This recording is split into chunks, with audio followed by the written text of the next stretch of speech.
بسم الله الرحمن الرحيم. السلام عليكم ورحمة الله وبركاته. كسو دوادا halkani waa Taleex Professional College. Programkan waa programkii saddexaad oo aan ku qaadanayno online waana program la xiriira barashada computerka gaar ahaan basic level qof loogu talagalay computerka inuu barto computerka ku barto qaab online ah asagoo gurigiisa ama goobtiisa shaqo jooga. hore waxaan usoo dhameynay ilaahay fadligiisa laba program oo kuwan ka horeeyay. Programkii labaad waxa uu ahaa program loo yaqaan Microsoft Word. waxaa kaloo soo dhameynay programkii ka horeeyay ee ahaa Microsoft Windows 10. sidaa darteed ilaahay fadligiisa waxaan bilaabeynaa programkii saddexaad oo loo yaqaan Microsoft Excel 2016. casharkiisii koowaad ayaan qaadanaynaa. casharka koowaad laakiin program ahaan wuxuu noo yahay programkii saddexaad. waxaan rajeynayaa labadii program oo hore inay kasoo faa'iideen oo wax badan ka faa'iideen. taasaan rajeynayaa insha allahu tacaala. magacaygu waa engineer maxamed xasan saciid, waxaana ahay gudoomiyaha iyo aasaasaha Taleex Professional College. casharkan koowaad waxa uu ku saabsan yahay waxa kamid ah qodobadan. waxaan isweydiinaynaa saddex qodob kaliya ayaan dul istaagaynaa. qodobka koowaad iyo qodobka labaad iyo qodobka saddexaad. qodobka koowaad waxa waaye programkan la yiraahdo Microsoft Excel 2016 horta sidiisaba waa maxay? waa inaan ogaanaa. definition dhowr xaba ah oo aad u kooban ayaan meeshaan idinkugu soo diyaariyay. mid koowaad waxaa kamid ah Microsoft Excel waxaa la yiraahdaa is a software program. software programna waxaa lahaa program computerka lagu shubo. programka marka created by yaa abuuray. programkan waxaa abuuray shirkadda Microsoft la yiraahdo ayaa abuurtay programkan oo loo yaqaan Excelka. inta badan wuxuu isticmaalaa that uses spreadsheets. spreadsheet waxaa la yiraahdaa marka Excelka aan soo furno mostly wuxuu ku shaqeynayaa wax loo yaqaan row and column. sababta spreadsheet loo dhahana waxay tahay inta badan Excelka wuxuu xoog geliyaa numberada calculationska iyo aad loogu isticmaalaa iyo datada. inta badan wuxuu leeyahay Excelka wax loo yaqaan formula and functions. labada qaybood uu leeyahay. ayagana insha Allah taala waa baran doonaa. qaacidooyinka ayaa aad loogu isticmaalaa gaar ahaan programkan calculationska ayuu aad ugu sii fiican yahay. Microsoft Excel marka la yiraahdo definitionka labaad waxa waaye is a commonly used Microsoft Office application. Office application isku kamid yahay inta badan aadka loo isticmaalo sida programkii hadda labaad oo soo qaadanaynay oo ahaa Microsoft Word oo kale. waxay ka wada tirsan yihiin office applicationska ay ka tirsan yihiin.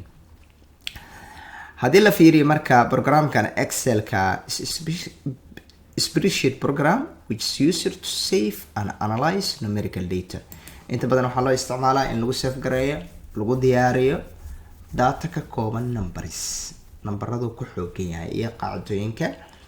sababtan waxay tahay waxaa loogu talagalay analysis in lagu sameeyo. analysis waxaa lahaa in lagu falanqeeyo xogtaas lagu rogrogo ayadoo markaa la soo saarayo inta kaliya aad u baahan tahay haddii datadu ay aad u badan tahay.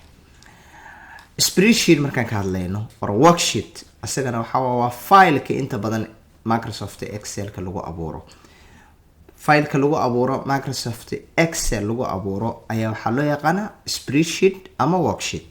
marka spreadsheet haddii lagu yiraahdo marna waxaa waaye isla asagii waxaa lagu dhahaa spreadsheet is a computer program. marka ereygan inta badan Excelka laftirkiisa waa loo isticmaalaa. marna waxaa loo isticmaalaa fileka Excelka lagu diyaariyo workbooka lagu diyaariyo. spreadsheet or worksheet is a file. waa file made of rows and columns. waa file inta badan ka kooban row iyo columns. sababtan waxaa waaye muxuu ka caawinaa sort wax la yiraahdo. sort waxaa waaye in xogta la isugu aadiyo qaab alphabetical order ah A to Z oo kale. organize waa maxay? inaad ku qaabayso xogtaada oo si allaale sidaad rabto ka dhigtid. and arrange data efficiently and calculate numerical data.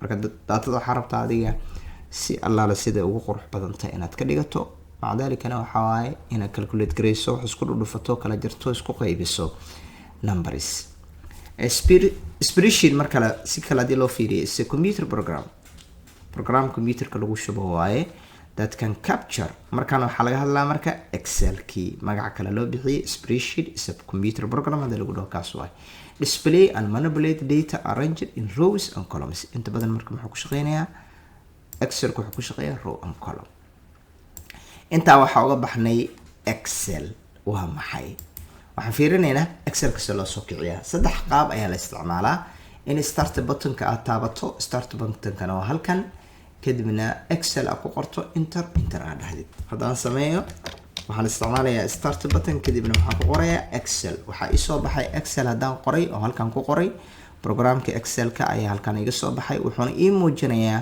programkana excel ka la yiraahdo inuu yahay application kadib waxaan leeyahay enter oo jeedaa marka halkan ku keenaa inta markuu ku keeno marka waxyaalaha ku banaan maxaa kamid ah blank workbook inaad tiraahdo laan excel ka waxyaalaha u diyaariyo ma ahan document caadi ah laakiin waxa loo jeedaa document word ka iskale laakiin asagu wuxuu diyaariyaa wax loo yaqaan workbook sidii book caadi oo kale ayuu la mid yahay oo bookga laga miisaaliyo programka laga sameeyay marka halkan waxa ka sameeynay blank workbook waa meel faaruq marka ka aadaysid kuwana templates laha waxyaala diyaarsan marka kanoo kala daan double click ku dhahno excel uu noo furay kor maca dalika waxa ku arki doontaa book 1 word ko kale wuxuu isticmaalaa document 1 laakiin kan wuxuu isticmaalaa book 1 PowerPoint oo kale marka uu tagna halkan waxa ku arki doonaa presentation 1 marka programka noocaas la soo kiciyo wadada labaad ee lagu soo kicin karo waxa waaye wadada labaad ee file excel lagu abuuri karo ama lagu soo kicin karo maxay tahay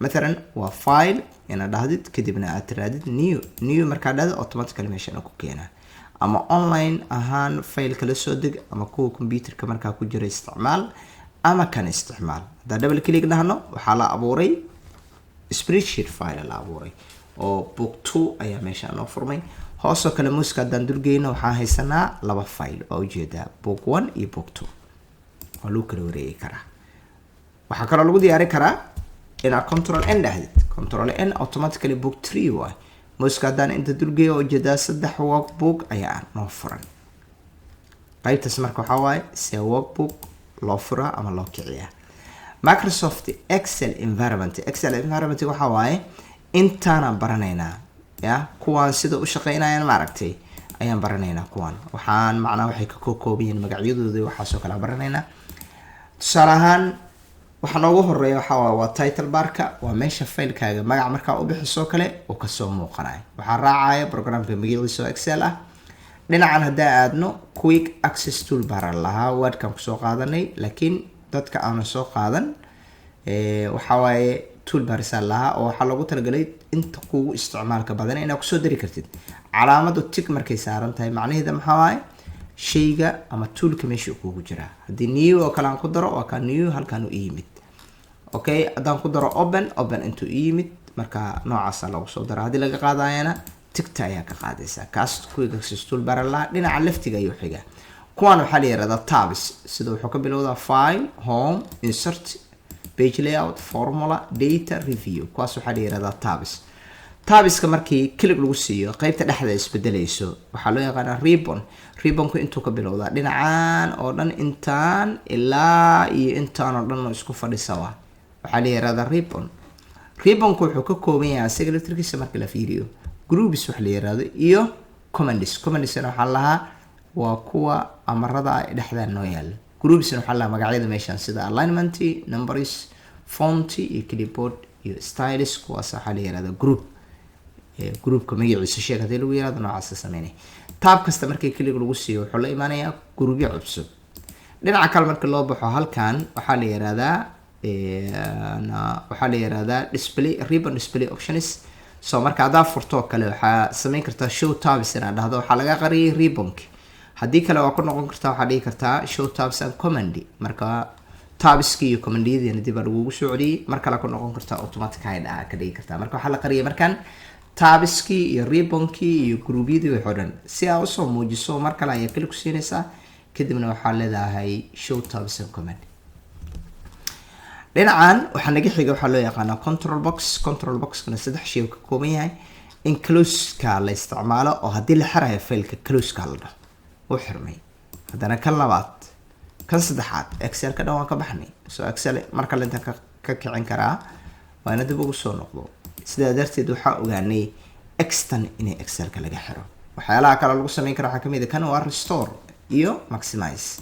restore iyo maximize marka hadda arteen weynaysid noocan weynayn, hadda arteen yaraysid restore. minimize waa maxay? faylka lagama xirin laakiin hoos ku yaala. maxaa daliil ah inuu hoos yaalo? waxaa hoos daliil u ah calaamadan dashka ah ayaa daliil u ah.